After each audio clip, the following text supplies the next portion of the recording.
Good evening, Internet. Welcome back to another night of Talks About Stuff for probably far too long. I'm That's all just over my shoulder. Tonight we're going to be talking about Backrooms, the movie by Kane Parsons. This is the third YouTuber movie I've seen this year, which is absurd. I saw Markiplier's Iron Lung earlier this year, and then I just saw Obsession from Curry Barker, and now I'm seeing Kane Parsons' Backrooms movie.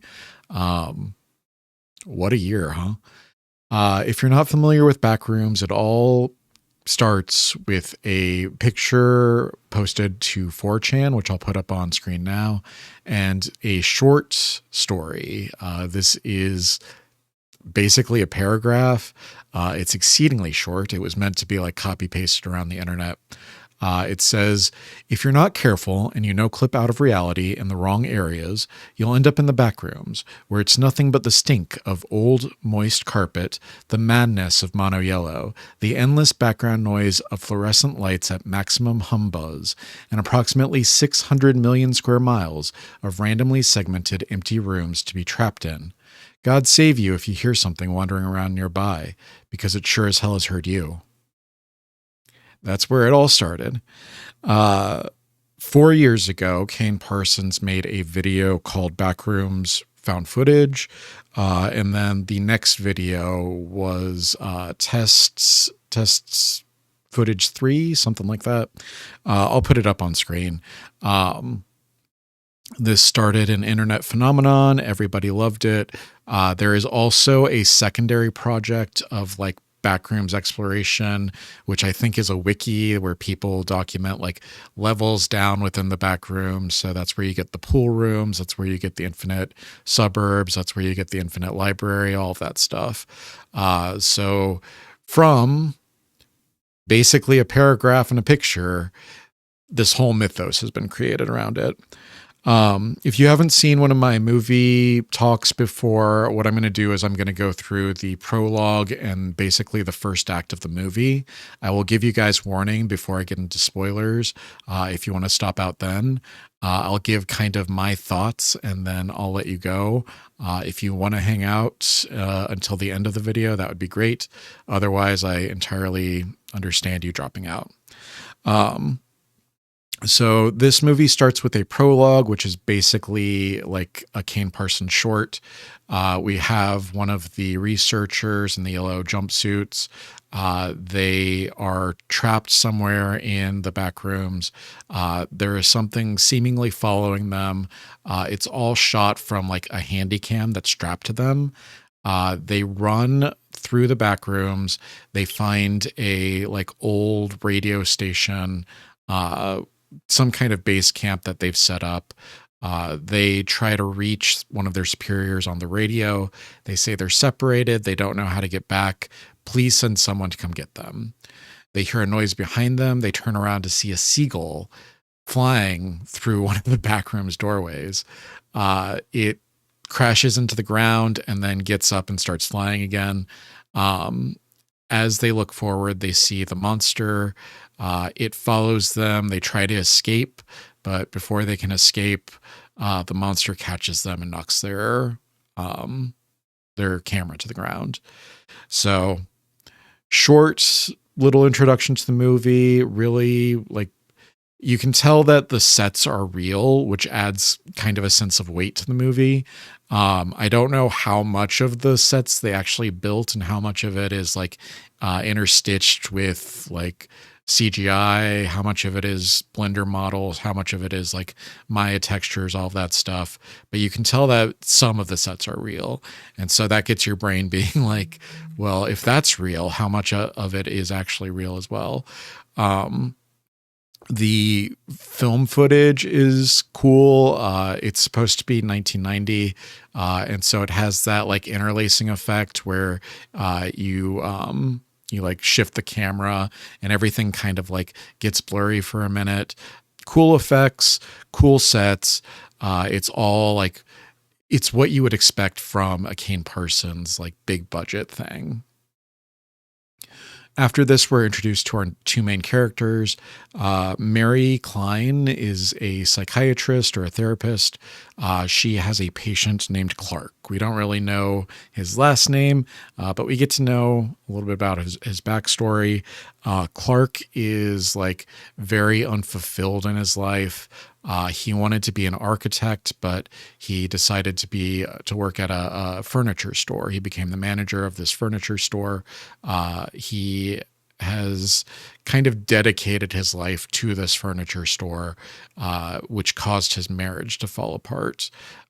His wife was going to school, but she got stressed. She had to stop out, take a break, and he got stressed out because he was paying for her school. He was paying for the house. He was working all day. He started drinking. It became toxic.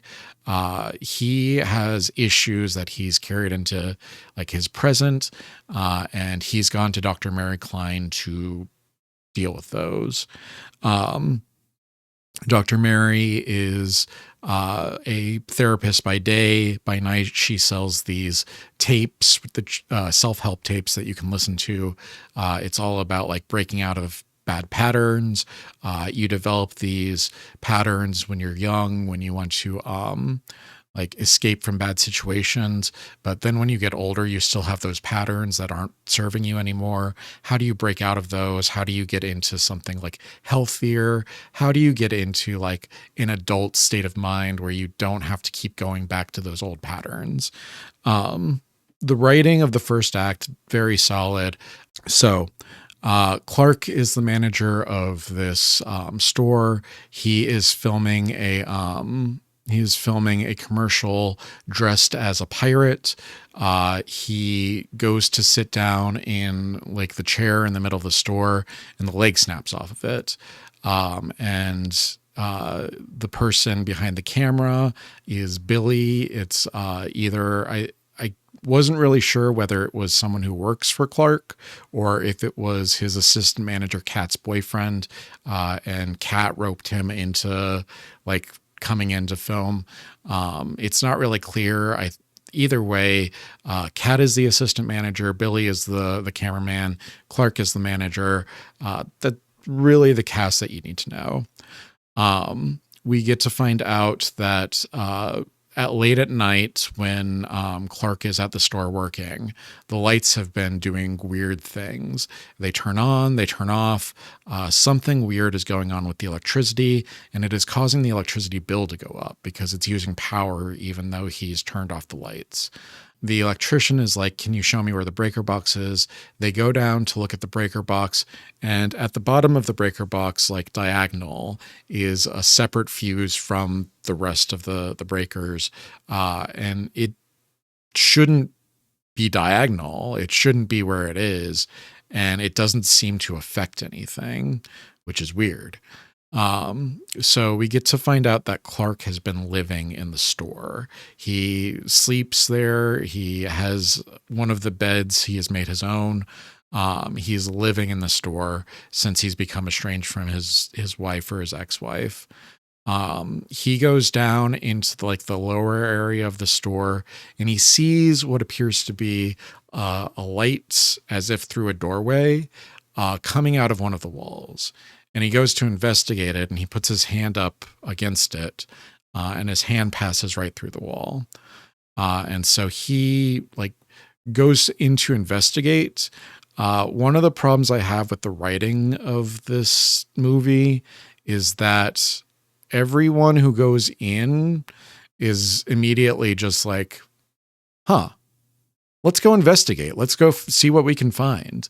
Nobody is like, maybe I should go get a rope. Nobody is like, maybe I should, what's the Ariadne's twine? Nobody's like, I should go get a ball of twine and leave it behind me so I can find my way back.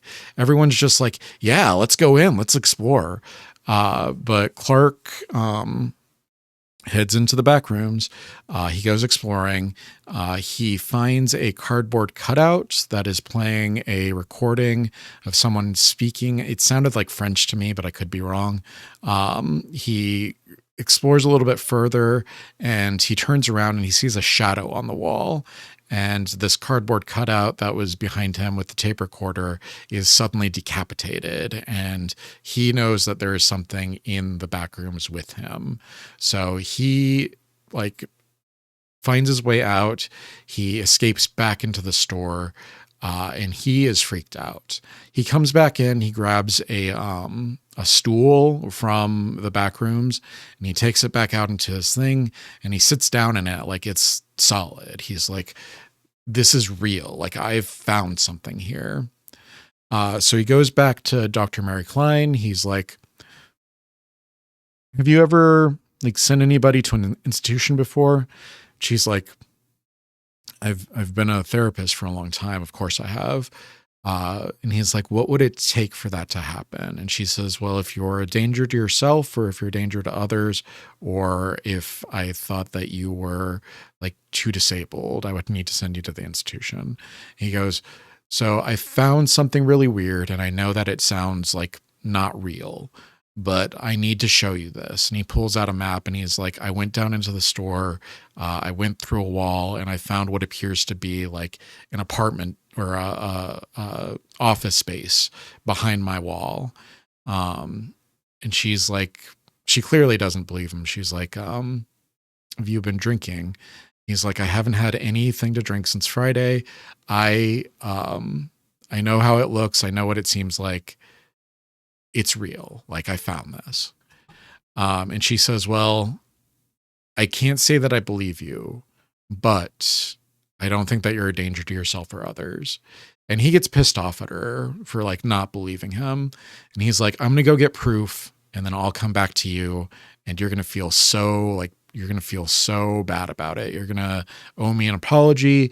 You're going to have to say that you were wrong about me." So he goes and he gets Billy and he gets Kat, and he's like, "Come on, we need to go do research." So Billy gets his camera. He and Kat like meet up at the store, and the three of them venture into the back rooms together. And that's kind of the setup for the movie. I want to like say that a lot of the imagery in this movie is really interesting. Like, the cinematography is top notch. There are some incredible shots. Some of the visuals, you can tell that Kane has been like obsessing over, okay, well, how would this look, and what would this look like, and how would I do this? I'd seen rumors on Twitter. I think it was just like one or two people who were saying that no, Kane didn't actually direct this. A24 gave it to a ghost director. The ghost director actually directed it, and then Kane was just like kind of the face of it. I think that that's not true. The shots in the movie are exactly like the Backrooms series that Kane has been doing. There are some shots where it's like the outside of the async building, and it's looking up, and it's got like a triangle shape to it, even though you know that it's just the corner of the building. There's some shots where it's like a crane shot looking down, and you can kind of see somebody standing in a parking lot, and it's just the same as like his visuals. So I think it's safe to say that either Kane directed it, or his director of photography was just like on the same wavelength as him, because these shots are just like so Kane pixels. I want to give you guys the chance to drop out. One thing that I will say is that there is a scene late in the movie that I didn't particularly care for the writing of, but I think that the visuals, the directing, it's all very solid. It's very, if you like the web series, you'll like the movie. It's very much for the fans of this web series. Yeah, if you are on the fence about it and you like the Backrooms and you like Kane Parsons, I would say go see it. I'm going to let you guys drop out if you need to. After this, I'm going to get into spoilers. Before you go down to the comments. Tell me if there are any Backrooms or liminal space games that I should be playing on the channel. Yeah, and then I'll let you go. I was going to take a sip of my tea, but I realized that I didn't make any tea. All right, let's get into spoilers. Um, so this is after Billy and Kat and Clark go into the back rooms on their little expedition. There is this extended scene where it is very much like a found footage horror film, where Billy gets picked off, and it seems like something happened to Kat. And it seems like at the end of it, something happens to Clark. There's this really cool shot where Clark puts the camera down on a table and he hears Kat like talking to him through a wall. And he goes up to the wall and she's like, can't you see me? Like, I can see you. There's some kind of window here. And he's like, there's no window here. It's just a wall. And while he's talking to her, the camera like lifts up as if somebody's picking it up, but it lifts up and it keeps lifting up. And so you have to imagine that like this entity that's picked up the camera is like 8 or 9 feet tall and looking at Clark. So you would think that that would be the end of Clark, but it is not. Eventually, Mary Klein gets a voicemail on her answering machine from Clark. It says, "I got the window open, but I won't be coming back." And she gets like concerned. She goes back to a store. She finds a bunch of mail under the doorway. So there's been some kind of time jump between the expedition into the back rooms and when Mary Klein gets the voicemail. The C plot of this movie is what's the actor's name? Mark Duplass from the movie Creep. He is an async researcher. He has seen Clark on one of their cameras. He saw Clark walking around in the back rooms, but he doesn't know like who Clark is or how he got into the back rooms or anything like that. But later he sees a commercial that Clark filmed and he realizes that Clark must be the manager of the store. So you've got Clark doing the expedition into the back rooms. You've got Dr. Mary Klein going in to try to rescue him or to see like if he was telling the truth, how much of it is real. And then you've got the C plot, which is Mark Duplass as this async researcher. His name is Phil in the movie. Phil is like trying to figure out how to get to Clark and how to get to Dr. Mary Klein. Dr. Klein gets into the back room. She explores around a little bit. She finds this mural and it's got this creepy poem on it. It's a really cool shot. And she finds Clark behind her. And he's hiding from her. He's like hiding behind the corner. And she's like, "Why are you hiding?" And he says, "You're making too much noise." So something comes up from around a corner and you can tell that it's large. You can tell that it's something, some kind of monster, some kind of entity. And then Clark grabs her, puts her in a sleeper hold, and then knocks her out. The next scene, very cool scene. Dr. Mary Klein comes to in a like dining room in the back rooms. The window is open and you can see that it's just more back rooms out the window. There are 3 like characters here. One is a man in a striped shirt. He has like his face is like too many eyes coming down his face, noses coming down his face, mouths coming down his face, all sorts of messed up. There is a woman in a red dress. She's a redhead in a red dress. And then there is a person in a wheelchair with a lamp. All 3 of them, their faces are distorted as though like they've been copied too many times.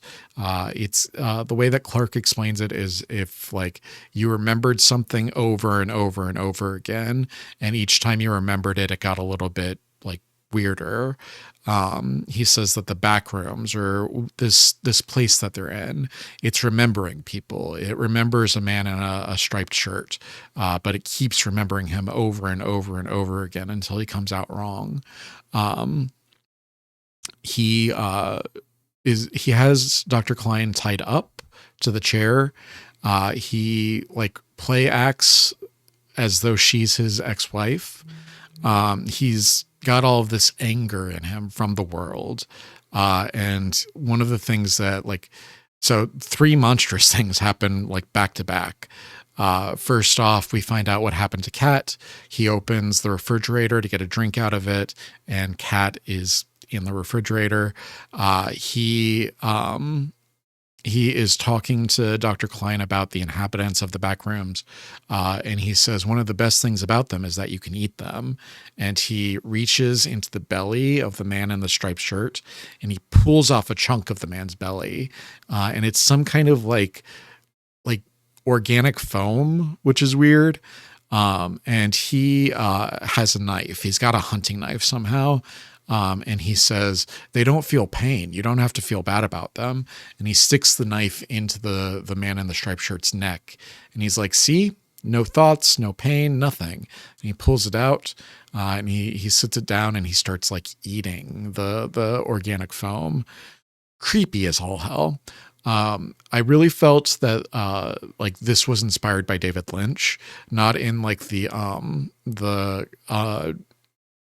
Lynch's transcendental like dream state, where like the Backrooms is the dream of humanity, although I will get into that later. But the imagery was very much inspired by like Fire Walk with Me, where you've got the woman in the dress with the blue rose, and you've got the creatures, the inhabitants of the other world. You've got these like other worlders that are imposing onto our world, and this is kind of like a dark reflection of those ideas. I don't like the writing in the scene. So Clark has been like stewing on his anger over his ex-wife, and his anger over Dr. Mary Klein not being able to help him. And so he like sits down across from her. He cuts off the redhead woman's like scalp and puts it over Dr. Mary Klein's hair so that she's a redhead. We've seen in a picture that his ex-wife was a redhead. And so he starts play acting with Dr. Mary Klein as though she's his ex-wife. And he is like, you know, I pay for the house. I pay for you to go to school. You want kids someday, right? How am I supposed to provide for them if I'm not working?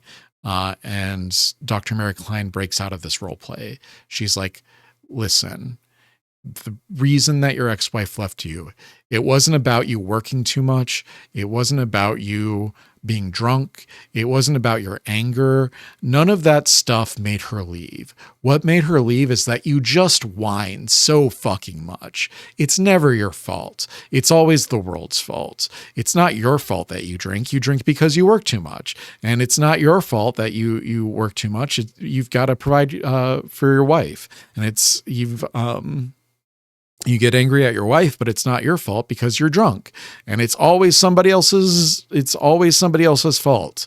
And that's the way that you're wired. You don't want to take responsibility for anything. And so like nothing is ever your fault, and you just whine about it. And that's why she left. And that outburst, I think that we as the audience are supposed to be like, yeah, that's true. Like that's Clark's character. And I think that that's a really immature, like writing choice. You can kind of feel that what is he? 22, 21, 24, an early 20s writer definitely wrote that. That is not a very like mature thing to like write into the scene. I think that it would have been stronger if like she said something like, you have been running away from your like own actions for as long as I've known you. And like, if we had talked about it, if we had gotten to actually work on this, maybe I could have helped you out. But you don't want to be helped. You want to be here. This is where you want to be. This is where things make sense to you. This is where you have chosen to end up. And he could be like, you know what? You're right. I've led myself here. I was the one who like decided to work at the store. I was the one who decided to get drunk. I was the one who decided to like yell at my wife and fight with her. I was the reason why my life fell apart. But here things make sense. Here things are more straightforward. Living here has a kind of clarity that the outside world doesn't have. I think that would have been a better writing choice than what she actually says. So he gets up to untie her. He's like, you know what? You're right. This is just the way I'm wired. It's not my fault. This is like, these are my patterns, but down here, like they work for me. As he's going to untie her, we hear the monster approaching. We hear the entity approaching. And as it enters into the room, we see that it is a giant version of Clark as the pirate, just like he filmed the commercial as. One of the async researchers later refers to it as the pirate. So this entity, the entity for the movie, the monster for the movie, is the pirate. So Clark apparently has been communicating with the pirate. He's like, he seems to treat it as if it is like a reflection of him. It's really interesting that I just finished Annihilation again, because doppelgangers and an underworld and like creepy reflections of each other. I'm going to get into all of that in my analysis section. But he is like, she said it's not our fault. She said that that's the way that we're wired. We can't change what we've already done. It's not our fault. And the pirate comes over and he picks up Clark and he bites into him, and blood sprays out of him and covers Dr. Clark's face. And she like takes herself out of the remaining rope. She like pulls herself out of the rope and she runs through the back rooms. And she finds herself in like this big chasm. It's very much like the ashtray maze in Control, but it's the back rooms. And she climbs up out of it, which is kind of the opposite of the oldest view. I think that was the oldest view, where the person climbs down from the stairs into the old mall. She's climbing up out of the back rooms, but she finds that she's still in the back room. She finds a complete like replica of the furniture store, but underground in the back rooms. And the pirate chases her. She is able to kind of escape from it using a relic of her past. It's this idea of like the things that we carry with us into the future, being able to use that to liberate ourselves. She has a piece of her childhood from her childhood home that she has kept with her, and we've seen it throughout the movie, and she's had it in her pocket for a little while. She uses it to break free from the entity and to escape. But as soon as she escapes, she runs into 3 async researchers. They capture her, they clean her up, they take her into their facility. They go to like what's it called? Debriefing room. They go to like a debriefing room, and Phil, played by Mark Duplass, he comes in and he sits down and he's like, "Hey, my name is Phil. Can you tell me how you got in here?" And they have this kind of debriefing scene. At the end of this, she kind of like gets this faraway look on her face. And there's this momentary, like, there's this transition. It's this transition of like going through the rooms, going down into the levels of the back rooms, going into the past, like going into the future, all of these different levels of the back rooms. And she ends on a copy of herself, a memory that the Backrooms has of her. And it is also distorted. Her like shirt is doubled, her arm is doubled, her hands are doubled. And so she has become like a new dweller within the Backrooms. So that is the story of the Backrooms movie. Like I said, it's weird timing because I just finished Annihilation the other day, and now I'm talking about a movie that is basically the same, like, underlying structure. So the Backrooms in this movie is kind of a metaphor for the collective unconscious. There's a little bit of a retcon from Kane Pixel series. I want to say that it's shown in the series that Async either opened up a doorway to the Backrooms or they created the Backrooms using some kind of like particle accelerator in order to create like infinite office and living spaces. They had this idea that they would open up this portal into this universe or to create these Backrooms to use as commercial or living spaces. Since like there's only so much you can build on Earth, we can build into space, and it would be like under the layer of our reality, and so it wouldn't take up anything. At the end of Backrooms, the movie, they say that they found the doorway into it, which I think is a little bit of a retcon for the movie. Maybe they're different mythos. But the kind of the thing of it is that it's this collective unconscious. So the Backrooms doesn't just, it's not just space. It's not just like an enormous like labyrinthine space. It's also creating things. It is rewriting reality through its memories of it. We get the dark reflection of Clark as the pirate.